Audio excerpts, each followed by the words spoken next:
On the inside, Parker Kligerman on the outside. The green flag's waving. We're in overtime at Talladega. Bell picked the high line. I like the bottom, and it looks like the bottom's going to work early, but can Bell rebound up top?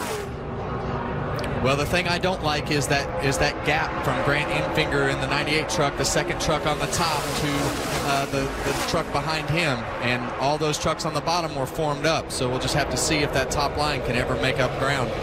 It's Chase Briscoe on the outside there, getting a little help, but the battle is at the front, and it's Parker Kligerman with some help from Grant Enfinger. Yeah, that truck pulling out in the middle allowed that top lane to stay formed up and broke the momentum of the bottom lane. And, you know, the top lane was able to get right out in front of those guys when they started getting scattered. Sauter jumps to the outside, hoping that he gets some help. They're coming through the tri-oval to the white flag. Kligerman by a nose over Enfinger as they cross the line in the final lap, and contact. And a big crash. And John Hunter Nemechek sneaks through.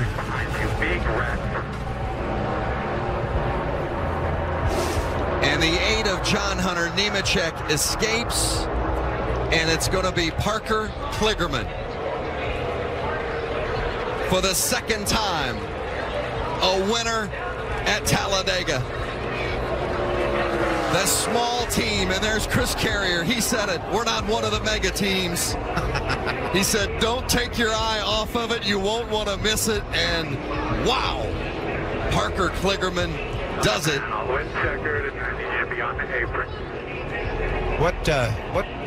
What's so awesome about this, Vince? At the top of the show, we said, how do you win this race? You go. You're aggressive. And if you had to give an award for the most aggressive driver today, you would give it to Parker Kligerman, and he's also going to get the checkered flag. Absolutely. I mean, he earned that race today by being aggressive, and he got away with all the moves, and the trucks that are around him that he was pushing didn't spin out a wreck or collect anything, and he made a lot of that happen by being aggressive.